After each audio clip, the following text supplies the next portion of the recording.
बांग्लादेश में चुनावों के नतीजे आ गए हैं और बीएनपी को प्रचंड बहुमत मिला है। क्या इस जीत के मायने हैं भारत के लिहाज से अगर बात करें? और क्योंकि बहुत बड़ी जीत उनको मिली है बीएनपी पार्टी को, तारिक रहमान की पार्टी को, और वो अब प्रधानमंत्री बनने जा रहे हैं। वीना सिकरी मैडम हमारे साथ डिप्लोमेट रही हैं बांग्लादेश में पहले, और जानती है बांग्लादेश के इतिहास को, राजनीति को किस तरीके से। और भारत के लिए इस जीत के मायने क्या है? मैम, स्वागत है आपका स्टेट मिरर में। आपसे जानना चाहूंगा सबसे पहले कि इतनी प्रचंड जीत बीएनपी को मिली है मैम, और उम्मीद लगाई जा रही थी कि शायद जमात इस्लामी अच्छा करेगी, लेकिन बीएनपी ने कहीं ना कहीं उसको ओवर पावर कर दिया। मैम, अब इस जीत को किस तरह देखती है मैम? देखिए, जमात इस्लामी की जीत इसलिए तय थी दो तरीकों से कि कह रहे थे कि उनको अव्वल अपनी तरफ से भी सिंपल मेजोरिटी मिल जाएगा अपनी तरफ से, लेकिन अगर नहीं तो ये कहा जा रहा था कि बीएनपी की अलायंस और जमात इस्लामी की अलायंस वो दोनों मिलके यूनिटी गवर्नमेंट फॉर्म करेंगे और ये यूनुस जो है वो प्रेसिडेंट बन जाएंगे, ऐसी बातें हम्म। हो रही थी। हम्म। लेकिन हमने ये देखा है कि जो जमात इस्लामी है वो सत्ते में है पिछले 18 महीनों से, जब से हम्म। ये रिजीम चेंज ऑपरेशन हुआ है जिससे शेख हसीना जी को ढाका छोड़ना पड़ा। उसके बाद जमात इस्लामी को सारा सत्ता सौंप दिया गया था, मोहम्मद यूनुस उनके सिर्फ स्पोक्स पर्सन थे और सारे जो एक्टिविटीज थे जमात इस्लामी तय कर रहे थे। और उन्होंने हमने ये भी देखा कि जो सरकार यूनुस ने बनाई उसमें उन्होंने ये इस्लामिस्ट पार्टीज जोड़ दी थी। इस्लामी आंदोलन बांग्लादेश उसमें थे, हिजबुत तहरीर उसमें थे, और ये अन्य पार्टीज हिफाजत इस्लाम थे। तो जमात इस्लामी ने शुरू से अपनी प्रेफरेंस इस्लामिस्ट पार्टीज के लिए दिखाई और उन्होंने कहा कि नहीं, हमें बीएनपी के साथ अलायंस नहीं चाहिए। वो हमने हमारा पहला अलायंस था 2001-06 थे, वो हमें नहीं चाहिए। हम सिर्फ इस्लामिस्ट वोट को एक इकट्ठा करके हमें मेजोरिटी मिल जाएगी। तो हमने देखा है कि 18 महीनों में बहुत सारे जो है रेडिकलाइजेशन, एक्सट्रीमिस्ट ग्रुप्स की एक्टिविटीज, उनका हाथ बहुत भारी हो रहा था। भारी हो अब रहा देखिए, जैसे ही ये रिजीम चेंज ऑपरेशन हुआ तो था। टेररिस्ट जो जेल शेख हसीना ने जिन टेररिस्ट को जेल में डाल दिया था उनको रिलीज कर दिया और जी। वो निकल आए और वो एक्टिविटीज कर रहे हैं पूरे देश में। और हमने देखा कि पाकिस्तान ने भी दोबारा प्री 1971 सिचुएशन करने की कोशिश की और उनके जैसे मोहम्मद लश्कर तैयबा के लोग बांग्लादेश में आने लगे। तो ये सब चीजें हो रही थी इस्लामिस्ट। और दूसरा, हमने हमने आपको पता ही है कि माइनॉरिटी के खिलाफ कितने हादसे हुए थे। बिल्कुल बिल्कुल। बहुत ही मुश्किल था। और औरतों की सिचुएशन बहुत खराब हो गई थी, हम्म। नो सेफ्टी, बिल्कुल हैरेसमेंट उनका। और हम्म। कई फैक्ट्रीज बंद हो गई थी रेडीमेड गारमेंट्स की, क्योंकि मोहम्मद यूनुस ने बहुत कोशिश की कि भारत के साथ रिश्ते जो हैं वो खराब हो जाएं। तो उन्होंने इकोनॉमिक एक्टिविटीज भारत और बांग्लादेश के बीच जो चल रही थी, जिनकी वजह से बांग्लादेश के फैक्ट्रीज को बहुत फायदा हो रहा था। उनको हम्म। चीजें सस्ते दाम में मिल रही थी, ठीक टाइम पे मिल रही थी।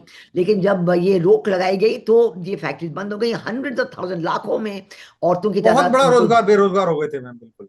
बेरोजगार हो गए थे। तो ये सब चीजें हैं जो मैं बता रही हूँ। मैं ये कह रही हूँ कि इस्लामिस्ट का जो प्रोस्पेक्ट था, शरिया लॉ वो मांग रहे थे जमात इस्लामी वाले, अमेरिकन उनको सपोर्ट कर रहे थे कि ये जमात इस्लामी बहुत ही नॉर्मल डेमोक्रेटिक पार्टी है। बट बांग्लादेश की आवाम को पता है कि ये बात सही नहीं है। उन्होंने कभी भी इस्लामिस्ट के लिए वोट नहीं दिया है और जमात इस्लामी को कभी भी 10-12% से ज्यादा वोट नहीं मिला है, अव्वल तो 5-6% मिला है। तो इसलिए ये सब चीजों को देख इकट्ठा मैं कर रही हूँ ये दिखाने के लिए कि क्यों जमात इस्लामी की अवे उनकी दूर, ये जो वोट बैंक है उनकी दूर हम्म। हो गई, दूर, और बीएनपी को 2/3 मेजोरिटी मिली है। हम्म। आपने देखा है कि हमारे प्रधानमंत्री जी ने बीएनपी लीडर को, तारिक रहमान को, बहुत अच्छे से मैसेज भेजा है, उन्होंने मैसेज भेजा है, टेलीफोन। बिल्कुल। हम्म।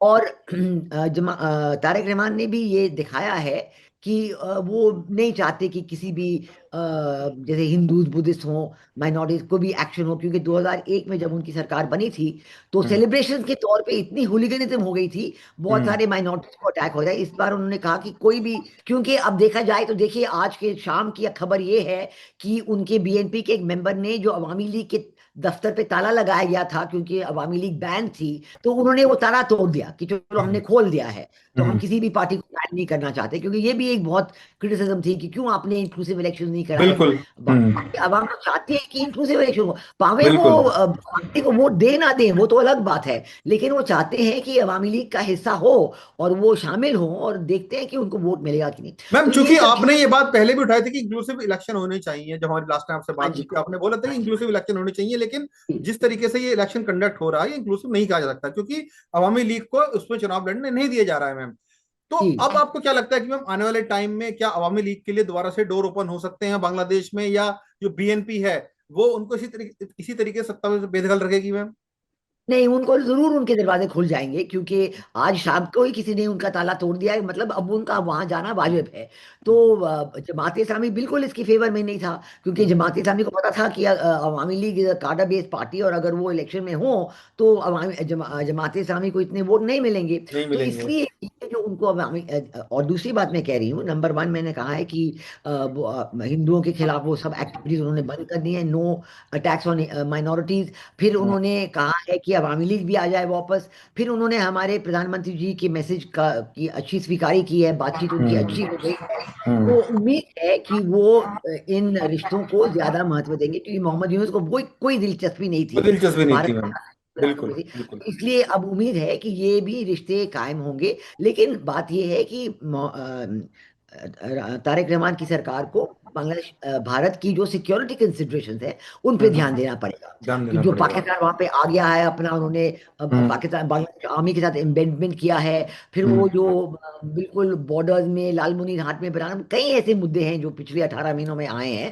जो जरूर जब सरकार बनेगी तो उनसे बातचीत होगी। और मैम उम्मीद है आपको कि बिल्कुल आपको लगता है कि सिक्योरिटी। मैम बांग्लादेश की जनता ने कट्टरपंथ को कहीं ना कहीं आईना दिखाया है कि नहीं, हम डेमोक्रेसी को ज्यादा मानते हैं, कट्टरपंथ को हम उसको साथ नहीं देंगे, क्योंकि ये जो जीत मिली है मैम, क्योंकि डेमोक्रेटिक पार्टी है बीएनपी, हमने देखा है, और जमात इस्लामी कहीं ना कहीं कट्टरपंथ की बात करती है। तो आपको लगता है कहीं ना जी। कहीं बांग्लादेश की जनता ने उनको एक आईना दिखा दिया कि नहीं, हम डेमोक्रेसी के साथ रहना चाहते हैं, जो डेमोक्रेटिक पार्टी बिल्कुल। होगी? बिल्कुल सही बात है, उन्होंने बिल्कुल आईना दिखाया है, they have voted with their feet. कि हम आप अगर इस्लामिस्ट इतना बनेंगे कि सारे इस्लामिस्ट वोट को इकट्ठा करो, हम्म औरतों पे प्रॉब्लम लगाइए और माइनॉरिटीज के अटैक करो, तो हम आपके साथ नहीं रहेंगे। तो लोगों ने जहां तक दिखा रहे थे पोल सर्वेस की लोग जमात इस्लामी के साथ हैं, उन्होंने मुंह मोड़ के बीएनपी की तरफ आ गए हैं। और इस वजह से मेरा ख्याल बांग्लादेश में फिर भी दोबारा डेमोक्रेसी की रिवाइवल के अब बहुत चांसेस हैं। मैम, क्योंकि मैं आपको प्रधानमंत्री नरेंद्र मोदी जी का ट्वीट आपको बताना चाहता हूँ, विदेश मंत्री जयशंकर साहब ने भी ट्वीट किया है। पीएम मोदी ने दोबारा पोस्ट किया था, उसको बोला है कि भारत एक लोकतांत्रिक, प्रगतिशील और सबको साथ लेकर चलने वाले बांग्लादेश के समर्थन में खड़ा रहेगा।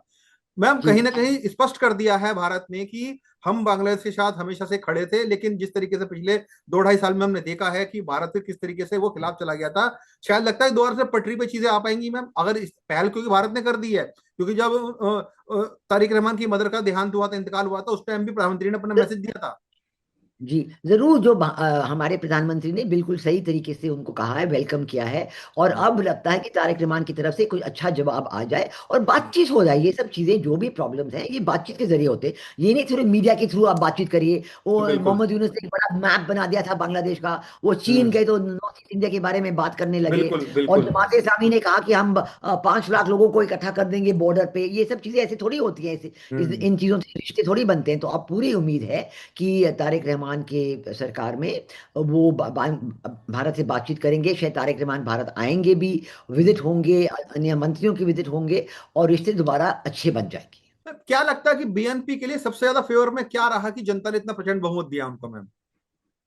नहीं, सबसे बड़ी बात है कि उन्होंने वो एक डेमोक्रेटिक पार्टी हैं। हम्म वो हमेशा जो है बीएनपी और अवामी लीग का हिस्सा जो वोट शेयर में है वो 35-40% का होता है, कभी किसका ज्यादा कभी किसका, बट 35-40% का। तो ये हम्म तो एक डेमोक्रेटिक पार्टी है जिनकी ट्रेडिशंस है।